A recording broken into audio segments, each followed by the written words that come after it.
Good morning. I hope you're doing well. We're going to continue talking about Bohr's model of the atom, which is kind of cool how he figured out all this stuff. I did want to take just a second, though, and say how much I'm looking forward to your class presentations this week. And I've had some questions, and I want to kind of recap some of them real fast just to make sure we're all on the same page. First of all, problem set 6 is not due this week. It's due the week after Thanksgiving, so we don't have to worry about that. When you come to your class presentation, whatever lab period you have, there's a blackboard kind of behind the computer, and I'm going to have like 1, 2, 3, 4, 5, 6, 7, 8, et cetera, on there. And that will be the sign-up for the order of the class presentations.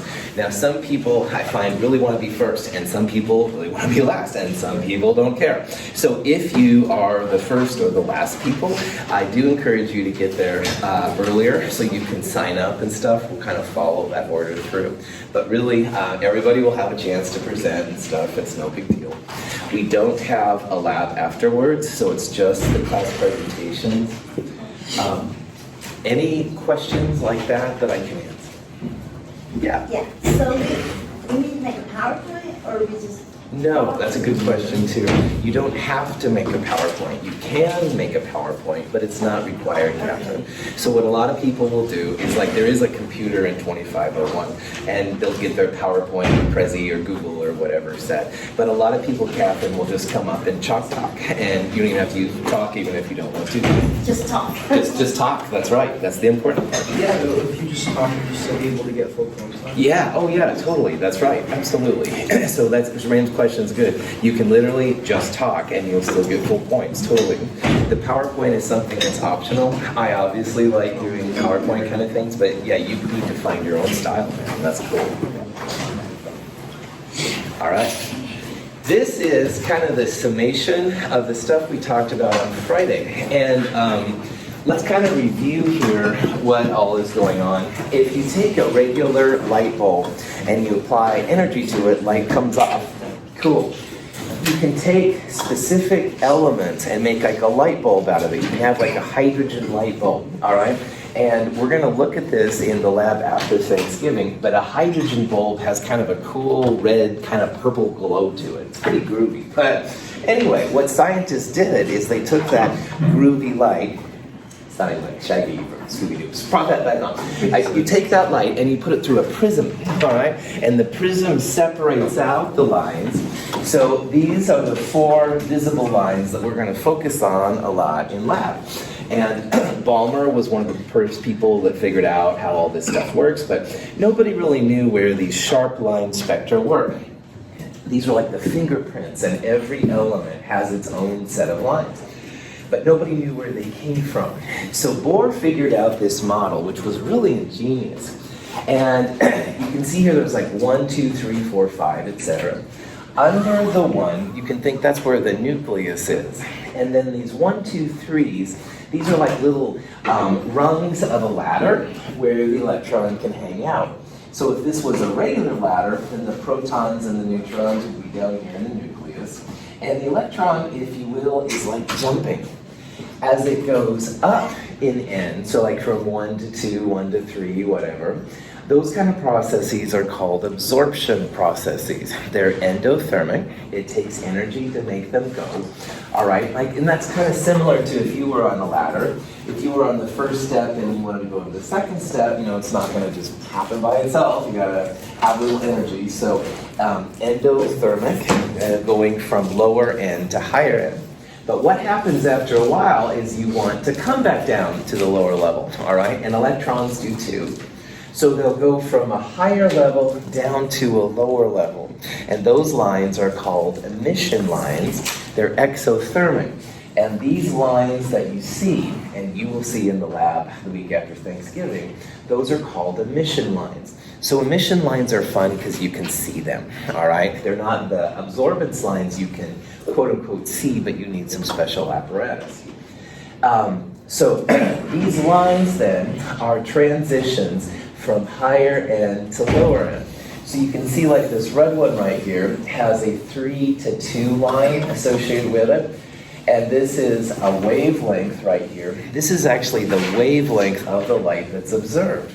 And The next one would be a 4 to 2 transition, all right, and this is the wavelength, 5 to 2, 6 to 2, et cetera, et cetera. Now, why this was so wild in a physics context, all right, is that Brianna, you're my nucleus now. If I'm the electron, all right, in classical physics, I could be any distance from Brianna that I wanted to, all right? You just apply more energy as you get closer or less energy and stuff like that. But in theory, every distance between Brianna and me, the nucleus and the electron should be possible. What this model says is that there's an n equals 1, and that's as close as I can get to Brianna. And then there's an n equals 2, which is farther back, but there's no 1.5, and there's no 1 1/4, and there's no 2.1s or anything like that. You literally have these discrete levels, kind of like a ladder. All right, that's why I put the ladder up there for more than one reason. Now I really like hanging out with Brianna, so getting away from her takes a little energy. But then I start missing Brianna and I want to go closer to her. That releases energy. So absorbance, getting farther from the nucleus, endothermic. On the other hand, emission gets closer to Brianna, exothermic. And we're talking mostly here about the ones that we see. So what Bohr's model did is he nailed these numbers. All right, nobody had any clue why there was this pattern, all right? By the way, there are other patterns for hydrogen. There's a Lyman series, which is ultraviolet over here. It's not ones you can usually see. There's also a series of infrared lines, the Passion, there's a couple other ones past that. Anyway, what Bohr's model did is he nailed it, all right? All of this group going from a higher n to n equals 1. All of the Balmer, the visible lines that we'll be able to see and people can see easily, higher n to n equals 2, n equals 3, these guys right here, really, really wild. Yeah. So what determines if it ends at like n equals 2 or n equals 3? Like why doesn't the bomber go all the way to n equals 1 in the Passion? Cool. The energy, which is related to the wavelength, is what would determine the wavelengths that you see, all right? If you had an electron go from n equals 6 to n equals 1, that would be this line of this series right here. So all of these transitions are possible, I would argue, all right? Now, some of them are more likely than others, and we're going to see that it's more likely to have the lower ones than the higher ones like that. But yeah, in theory, all of them are possible as long as you follow the steps of the ladder. No like 1.5 steps or anything like that. Good. Okay, so this was huge, all right? This had stuck people for a long time, and they were just blown away. But see, Bohr kind of threw in these ideas about waves and about levels and stuff like that, and he didn't have a lot of background for it. So anyway, on a positive side, he did get the Nobel Prize. This was a huge thing, 1922. And people thought, oh, this is ridiculous. He's making up all this stuff. But it fit the model so well. Those wavelength numbers were like to the 100th of an nanometer. I mean, they were super, super close to what they saw. But there were some problems with it. First of all, somebody asked this on Friday. This theory only really works for single electron species. So that kind of limits us to hydrogen, which has only 1 electron, and the helium plus 1 ion, all right? Helium normally has 2 electrons. If it's positive 1, it would have just 1. And that's cool, but obviously there's a lot of atoms with more than 1 electron. Carbon, for example, and oxygen, and nitrogen, et cetera, et cetera. And this whole idea of having these levels to jump between kind of introduced artificially. Like he just kind of made the assumption, and it worked out super well, but it was a little bit strange. So Bohr got us much closer to a working model and stuff, even if it wasn't perfect. So the next thing we're going to do is we're going to talk about the theory that's used right now, which is quantum or wave mechanics. And you can see how there's these like levels and stuff. We'll see how this all incorporates. And the current theory takes Bohr's model and it does really good with it, but it does more than that too. But first we need to talk about a guy that just blows my mind, even to this day. Louis de Broglie. And supposedly he was like some kind of French aristocracy. I think he's prince or something like that. I don't know. But anyway, kind of an arrogant guy. However, he came up with something which was so ingenious. I have to tell you about it. I just have to. Well, of course, it's part of the curriculum too. But anyway, I just have to tell you. So de Broglie thought up, through some ideas, that maybe in addition to light having wave properties, maybe all moving objects have wave properties. And guess what? As you're watching me right now, I'm moving, all right? And I've had a little caffeine, I won't deny, but you don't see me like having wavelengths and frequencies, and you don't see so many of me going by per unit time. So de Broglie's idea that all objects have wave properties was revolutionary in science. But here's what he did, and this is so cool. It gives me shivers. Well, maybe it's the caffeine. Anyway, E equals mc squared is a big Einstein equation. All right, it's a way that we'll use this next quarter. It's a way to relate the mass of an object to the energy. C is the speed of light. And he also took Planck's equation, E equals h nu. And like we talked about, you can substitute in for nu c over lambda if you want to. So notice that there's two e's right there. He basically got mc squared equals hc over lambda. And if you cancel out that extraneous c, you get mc equals h over lambda. So one of the c's were canceled out. There's still one c right there. mc equals h over lambda. And if an object, like me or you, has a wave associated with it, you can't travel at the speed of light. De Broglie was a big believer in Einstein from the very beginning. So he substituted in just a velocity v. And he came up with this expression right here, which is sometimes called the de Broglie wave equation. And it says that the wavelength of a particle is equal to Planck's constant divided by the mass of the object and the velocity of the object. Now v here is different than nu up here. Nu is a frequency. This is like a speed, all right? So just like your car can travel so many miles per hour, this speed is usually in meters per second, and it reflects how fast the object can go.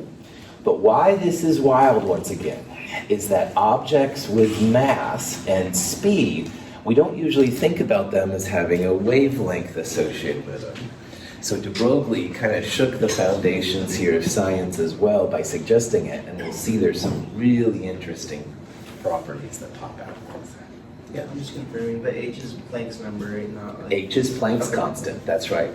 Please memorize both Planck's constant and the speed of light. We'll use those a lot and stuff. You bet. Planck's constant is signified. Planck's constant, 6.626 times 10 to the minus 34 joules seconds. And it relates to the energy. It's a way to relate the frequency to the energy. That's the big thing. And then the speed of light, 2.998 times 10 to the 8 meters per second. That's usually the speed that electromagnetic radiation travels at. Yeah. And what is the new symbol? This is the frequency, of electromagnetic radiation. So he used an electromagnetic radiation piece to get to the wavelength of a particle, basically. Good. Okay. De Broglie has been celebrated. He's kind of an esoteric character, but it's really interesting. His thesis for his PhD was 7 pages long. And to me, that's just incredible because my PhD thesis, which is in my office, is like 400 pages. And that was like typing out like a class presentation paper over several years, mind you. But anyway, his thesis, 7 pages. And he sent it to his committee, and they honestly didn't know what to do with it. So they sent it to Einstein. Einstein said, give this guy his PhD. And oh my gosh, is this powerful. So now there's a stamp after him. Anyway, de Broglie's kind of a cool dude. But anyway, here's an example of how de Broglie can be interpreted for something which is a little bit more meaningful. Electrons, very, very small, and they travel often very fast. So let's say we have an electron traveling at 3/4 the speed of light, all right, which is pretty fast, of course. We can actually calculate then what the wavelength is. Now, you are not expected to know the mass of an electron, but 9.11 times 10 to the minus 31, that's the mass of the electron. When you're using de Broglie's equation, you have to use a mass in kilograms. That's a weird thing about this one. To make the units cancel out, kilogram mass has to be used. Here's the speed of light, 2.998 10 to the 8. Here's the Planck's constant once again. So again, know these two numbers because we'll use them a lot in this section.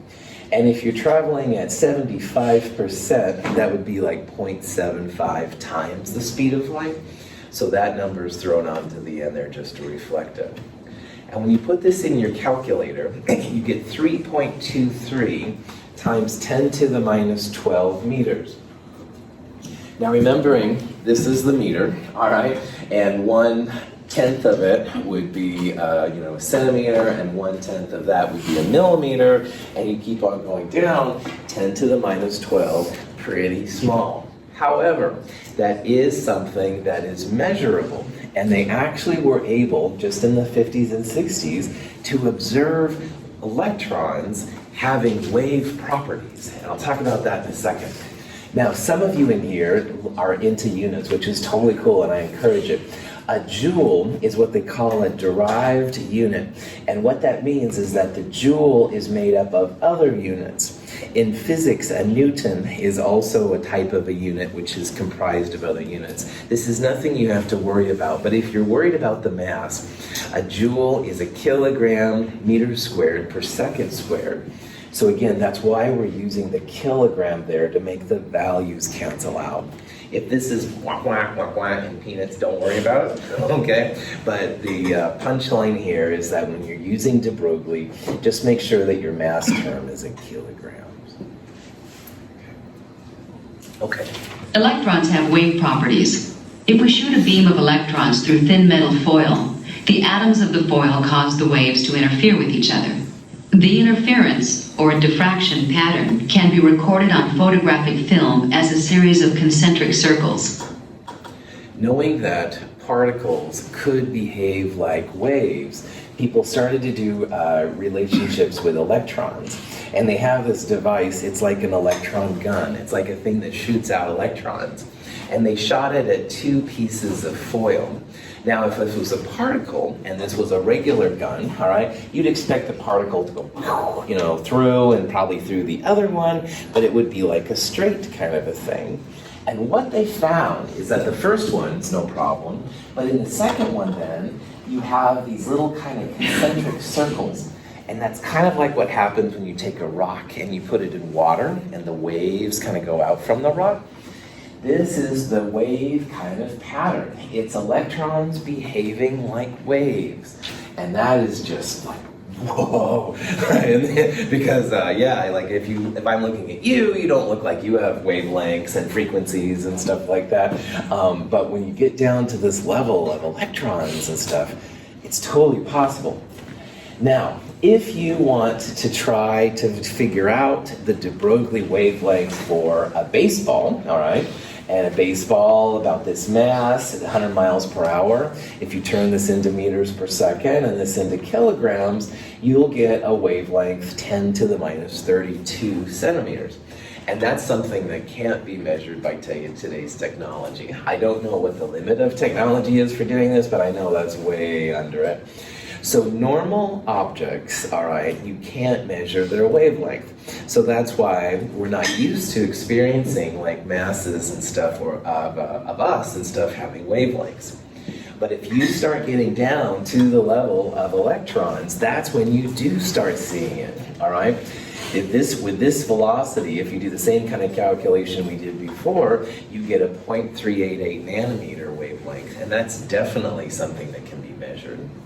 So what we're seeing here again is what's called in the fancy world wave-particle duality. And that means that waves behave like particles and particles behave like waves. This is an example of particles behaving like waves. The de Broglie wavelength, if you can measure it and stuff, is something you can see. We saw earlier how, like with the photoelectric effect, the light beaming on the metals created the electrons kicking out. That was light behaving like a particle. So down at this level, the very definition of mass and energy begins to get a little weird, all right? And that's what makes this area exciting, but also so unusual from our day-to-day kind of existence. So, questions on that? So do inner objects have wavelengths? All objects have a wavelength, and the question, Joseph, really in this kind of level is, can you measure the wavelength, all right? And it's really only something that's important to us collectively as a species when you get down to like things of the electrons, all right? You and I have wavelengths, but we're so slow and big in this kind of world, all right, that it can't be measured. So this leads to the most interesting of all these characters in this area. But anyway, his name is Schrodinger. Schrodinger is a real fascinating kind of dude on a personal level and a science level. I'm going to focus on the science level, but if you're ever bored, he has some really interesting writing about philosophy and stuff like that. But Prophet back on. Schrodinger was able to take all of these disparate ideas, Bohr's theory, de Broglie's theory, Planck's quantum ideas, Einstein's photoelectric effect, and he came up with a series of wave equations to describe the electrons. So he embraced wholeheartedly the idea that electrons can behave like waves, the wave-particle thing. And if they do behave like waves, then you can create in math an equation for how they behave. And this is something that math people do really well. So we're going to use a lot of times the symbol psi, which is another Greek character. And the psi is a way to describe the function of the electron around the atom. And again, why that's so weird is that we're not thinking about it like particles now. We're thinking about those electrons as waves, all right? They're going to have amplitude and nodes and frequencies and wavelengths and stuff like that.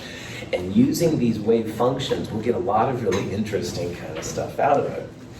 A wave function is nothing more than a mathematical expression, all right? It's something, like I said earlier, that if you take like Math 254, multivariable calculus, you can solve this kind of stuff. It's really incredible what can be done. We're not going to do the math by any means in this class, but we're just going to talk about the results that have come from this. But you should all know that you can do this stuff too if you wanted to. These waves literally describe where the electrons are, how they behave, the places they'll be and most not be. And most importantly, one thing that really kept Bohr's model back is this idea of quantization, where I can be like this close to Brianna, or at n equals 2 this close, but not like 1.5. This kind of thing comes in naturally when it comes to waves. So the quantization, this is what classical physics kind of thought it was. Like if the nucleus was down here, the electron could be anywhere up and down. But what they really found is that no. The nucleus, would be down here. Those electrons can only behave in certain steps away from the nucleus. So not a particle, electron is not a particle.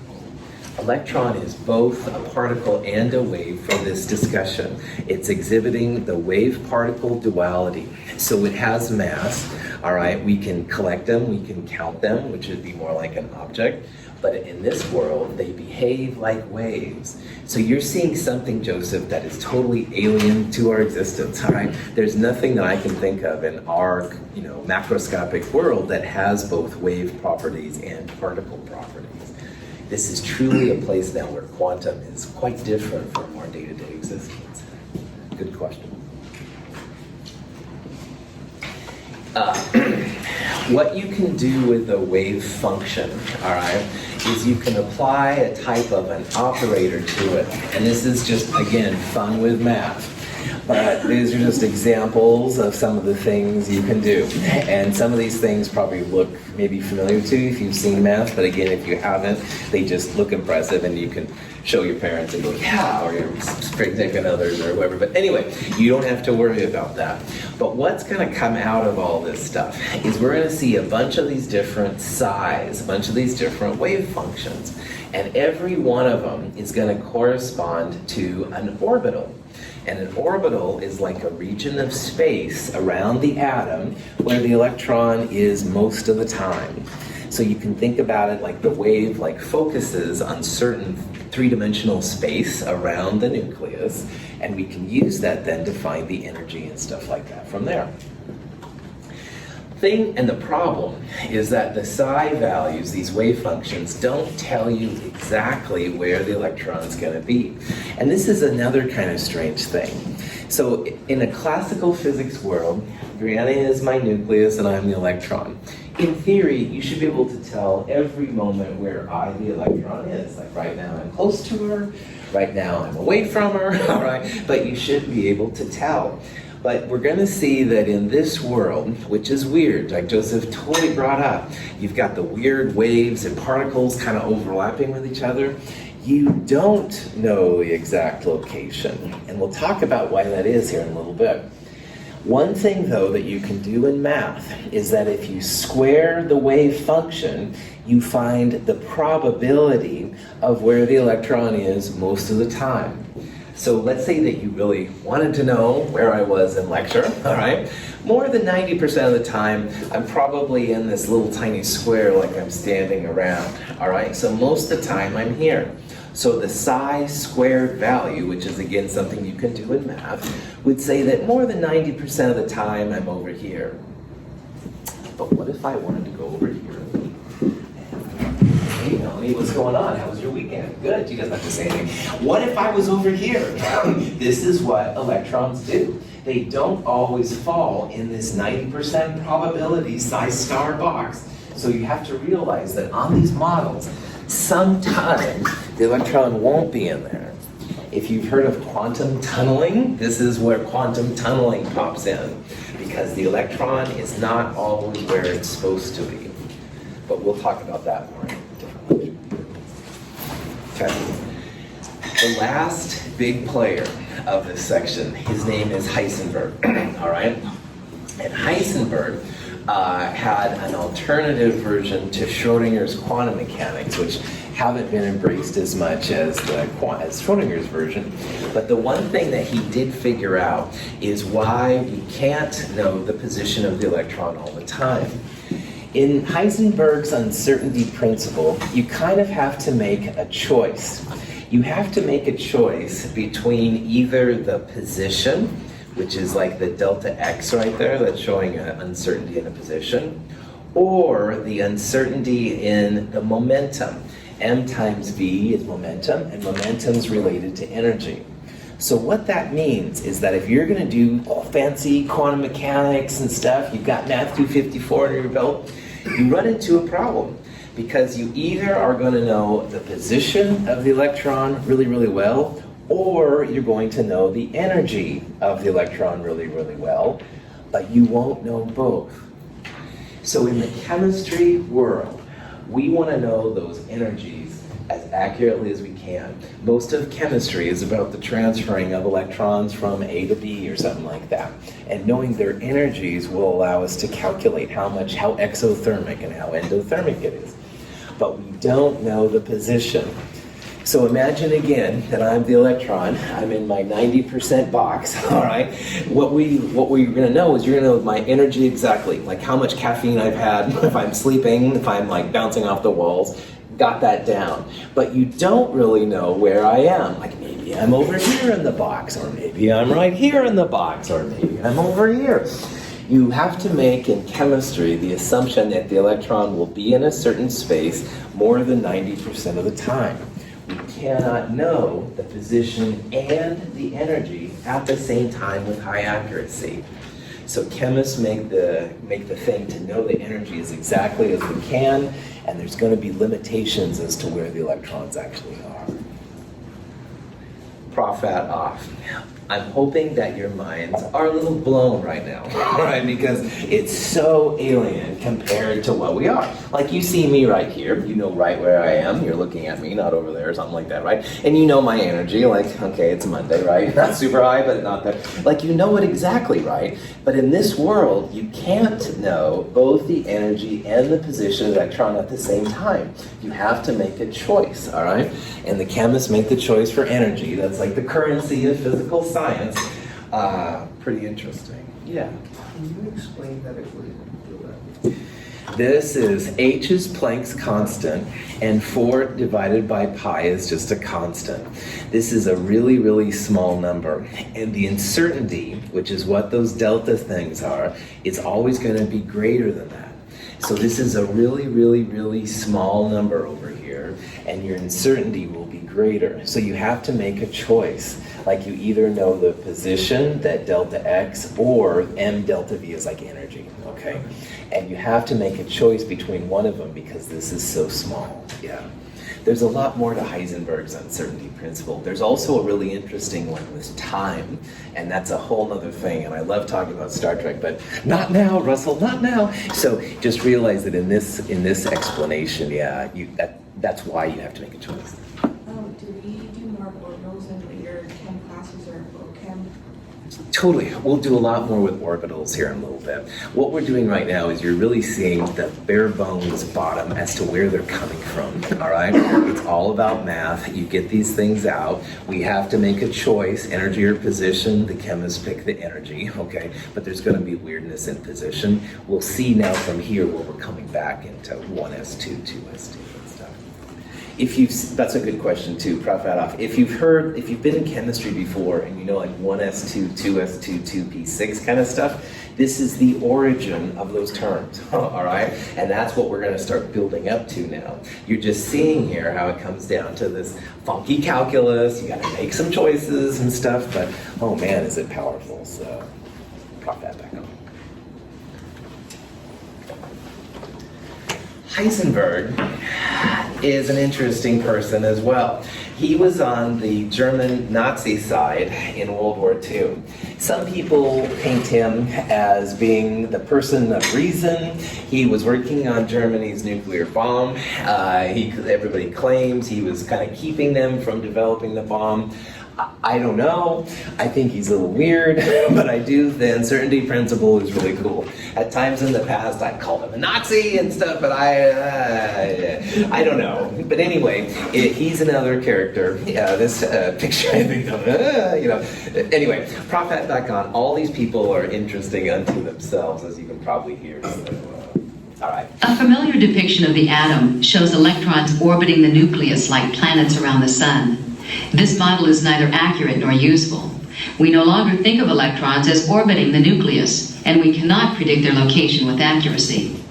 A more useful model is the quantum mechanical view of the atom, which represents the positions of electrons in terms of their probability of being in a particular region around the nucleus.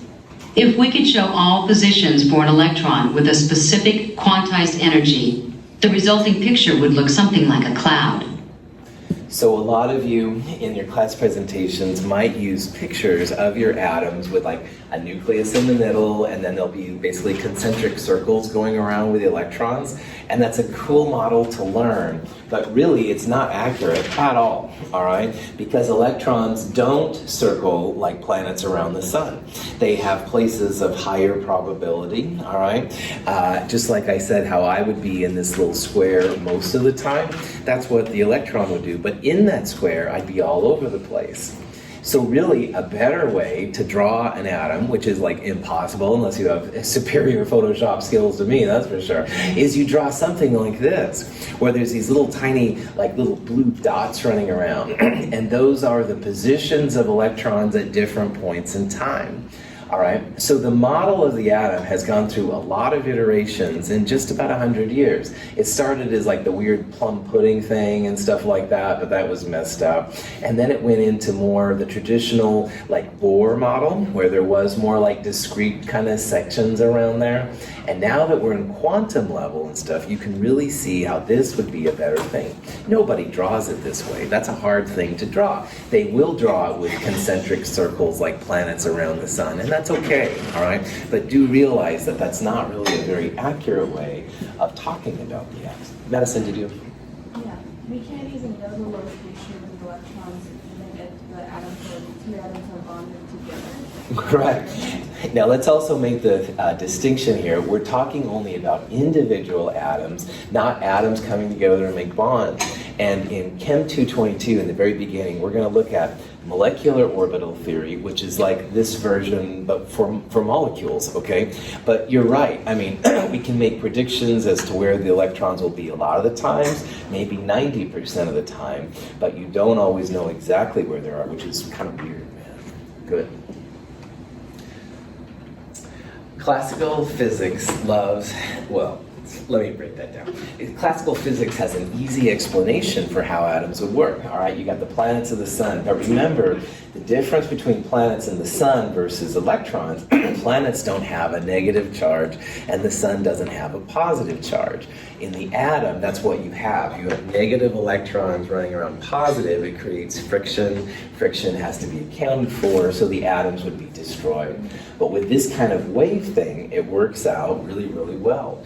And of course, this is now where electrons are behaving both like waves and particles, which is kind of crazy. So about this time, you might be thinking, whoa, these are kind of like the chemistry gods. These are really the people that laid the foundation for all the quantum physics, all the quantum chemistry and stuff like that. And every one of those people up there is quite fascinating as individuals. Their theory is really neat. But I think at this point, it's super important to remember that all of them took Chem 221 at some time. Now this is a picture of Heisenberg and Bohr, all right? And that's Heisenberg and that's Bohr. They were sitting around in Denmark and stuff like that. And it's kind of hard to see in this picture, but if you look at this little bottle right here carefully, Carlsberg beer. Now, if you're 21 and over, 19 in Canada, Carlsberg beer is actually a type of beer that you can still buy, all right? It's kind of a fun beer and stuff like that. If you're, again, 21 and over, 19 in Canada, but anyway, it's still something that can be purchased and stuff like that.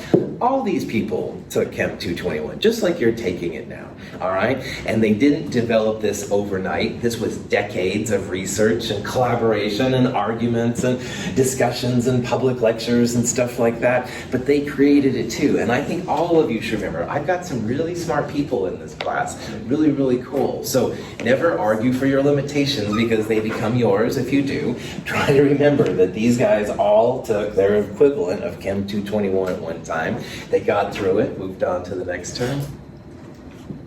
Cool.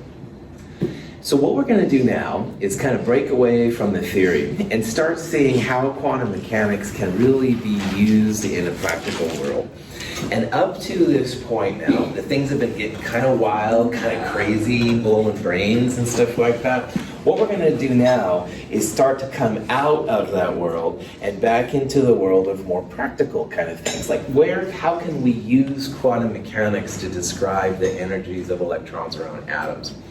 And if you've taken chemistry classes before, that's the 1s2, 2s2, 2p6 kind of thing. If that doesn't mean anything to you, don't worry about it. We'll talk about it. But we're going to kind of come out now and see how we can use this to describe the behaviors of atoms. And when you apply these crazy quantum mechanics, and in the back of the screen, by the way, I've got more of those psi orbital things. They're just wild to look at. Partial derivatives and lots of wave functions. But anyway, that's much more than we need in this class. Trust me, all right? When you do all that kind of stuff, all right, back here, you end up then with essentially a set of what's called quantum numbers. And these quantum numbers, which come from calculus, all right, that's all we need to know about them, are what the current version of the atom's all about, like how we describe where the electrons are. And the quantum numbers will help us to figure out the orbitals, the shells, and the subshells around the atom.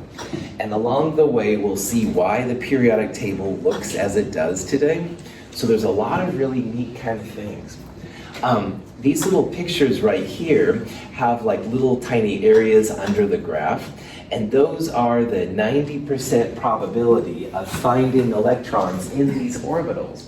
So if you can see it, cool, and if you can't, no problem.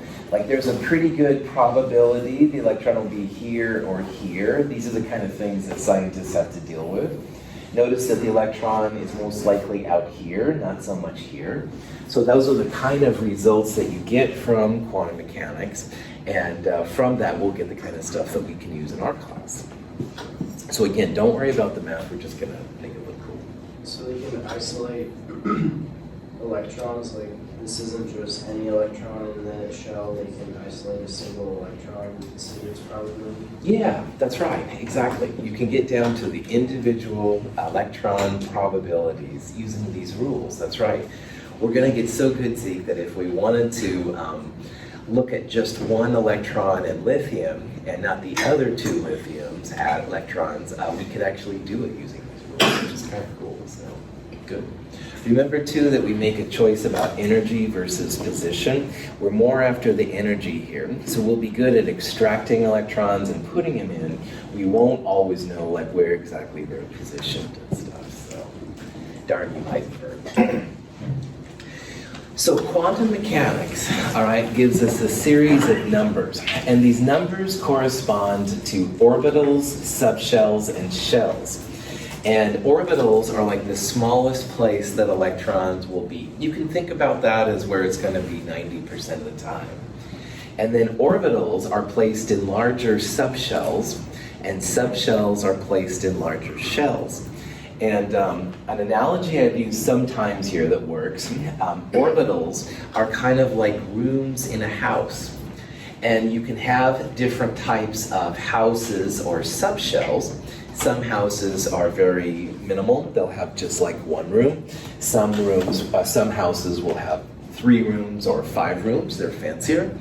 So you can think about an orbital as like a room in a house, and the house is the subshell. But houses exist on streets. Some streets have just one house. Some streets have 5, 7, 9 houses. The shells are like the streets.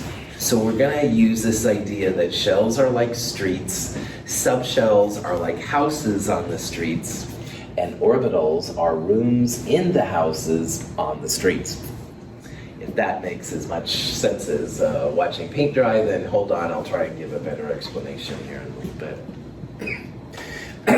The shell, which is kind of like the street of these electrons, is described through what's called the principal quantum number. And this is one of the quantum numbers that comes from quantum mechanics. And it's given the symbol n.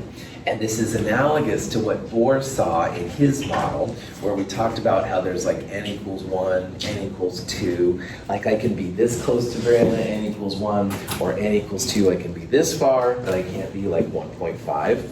That's what this kind of thing is all about. And those are the streets in this model. There's going to be some electrons in the n equals 1, some electrons n equals 2. The quantum number helps us to determine the energy and also the size excuse me, of the orbital or the subshell of the rooms or the houses and stuff that we're talking about. So the principal quantum number is pretty handy. On the periodic table, a great way most of the time to find the principal quantum number is through the periods. Now, as a quick review, the groups go up and down on the periodic table, but the periods go left to right. So you can see in period 1, only hydrogen and helium are on that period. Period 2 is lithium through neon. Period 3 is sodium through argon, etc., etc. There's some little messiness and stuff when we get down to the bigger ones, but most of the time that's a great way to find the principal quantum number. It's usually equal to the period number. It's always equal to the period number if you have a main group metal or non-metal. It doesn't work as well in the transition metals, lanthanides and actinides, and we'll talk about that later too. So identifying the quantum number, you can usually tell from the period number. Now, like I said, when you do all that fancy math stuff, you end up with 4 what they call quantum numbers. And these quantum numbers are going to be the next big thing we're going to talk about here. Interpreting the quantum numbers will allow you to find the energy and shape and sizes. So n is the principal quantum number. That's like the street, all right? That's important. And the shell will help us to understand the energy and also the size of where the electron is. The next 2 are called the angular quantum number and the magnetic quantum number. Angular quantum number gets an L. Sometimes it's a cursive L, but most of the time it's just a regular L. The angular quantum number talks about the subshell. It has to do with the shape. And I like to think about the L quantum number as being like the type of house you have, because some houses have just 1 room, some houses have 7 or more rooms. The shape of the angular quantum number will help us to figure out why that kind of makes sense. Now, M sub L is how we figure out what the orbitals are. And again, orbitals are like the rooms in the houses. This magnetic quantum number has to do with the magnetism of things. The magnetic quantum number will help us to find the orbitals. Orbitals will be part of the subshell. So just like there's rooms in a house, there are orbitals in a subshell. And finally, the 4th one is called M sub S, the spin quantum number. And that corresponds to how the electron is spinning. So imagine here that my hand is like spinning up. If there's an external magnetic field that's also pointing up, that would be 1 value of M sub S. But it's also possible for those magnets on the spin to spin like this in the opposite direction. It's a little better energetically if the external magnetic field and the spin are going the same way. But if they happen to go opposite, that's when you get this other value of M sub S. There's only 2 values of M sub S, which correspond to with the field or against the field. And we'll talk about that more in the next section. What we're going to do right now is hit these 3 hard and then come back and see how this one applies it. Okay. There's a quantum numbers handout in your companion, and I do recommend that you check it out. It just has these 4 listed and stuff like that. We'll start seeing some examples of how the different quantum numbers play out. Again, all of these 4 things literally are just numbers, whole numbers, usually once in a while negative, but all of them stem from incredibly complicated calculus, all right, stuff you can do, but it takes a little bit of brain power. So we're seeing the results of all this, which is pretty interesting. Okay. Principal quantum number n is always a whole number. It starts at 1 and in theory goes up to infinity. And the principal quantum number is going to help us with both size and energy. I'll refer to the principal quantum number a lot of times as the shell. The shell we're going to see is really cool. And again, shell is usually the period number on the periodic table. Now, angular quantum, the L quantum number, depends on n. All right, so just like the street you're on dictates how many houses you have, the principal quantum number is going to tell you how many subshells you have, how many values of L. So L is going to go from 0 up to n minus 1. So L depends on n, and that's going to be something that's kind of wild. L helps us to figure out what the room looks like, what the house looks like. It's the shape or the type of subshell. And finally, M sub L depends on L, just like L depends on n. So M sub L always goes from minus L to positive L. So for example, if L was 1, M sub L would go minus 1, 0, plus 1. If L was 2, M sub L would be minus 2, minus 1, 0, plus 1, plus 2. And if L was 0, then negative 0 to positive 0 would be just L. A quick way to find the number of orbitals is to go 2L plus 1. So if I gave you an L equals 4 subshell, and you wanted to know the number of orbitals, 2 times 4 plus 1, 9 orbitals. Quantum mechanics is filled with patterns, all right? And if you can see the patterns, then do it. Speaking of which, one of the types of questions you're going to see is which one is not a valid set of quantum numbers. And so I want to go through this example and show you how you can figure this out. So for n, you look for a whole number, and all of those are whole numbers. L can't be any bigger than n minus 1. So n equals 4 means L can be no bigger than 3. It's good, all right? M sub L has to be between minus L and plus L. So for L equals 1, that would be negative 1, 0, and plus 1. These are valid quantum numbers. But if you skip down to C right here, n equals 2 is okay. What's the maximum value of L when n equals 2? 1. Well done. You can't have n and L being the same number. Answer C here is not going to be a valid number. Questions? So the n, it has one value, or does it have a range of values? A range of values, right on. L will have a range of values depending on n. M sub L will have a range of values depending on L, right on. A range of possible values, or will it include all those values? A range of possible values. We're going to see that the number of electrons makes some of them more likely than others and stuff. Yeah. It can't be 0? M sub L will be anything from negative L to positive L. It can totally be 0. So if L equals 5, you'd have negative 5, negative 4, negative 3, negative 2, negative 1, 0, plus 1, plus 2, plus 3, plus 4, plus 5. Baron brought up a good point to end with. L of 0 is legit, and M sub L of 0 is legit. It doesn't mean you don't have a number. Because if you have an L of 0 when, say, L equals 1, that's okay. You can also have M sub L's equal to 0. That doesn't mean you don't have anything. All right, we'll do more of this on Wednesday. Have a wonderful day.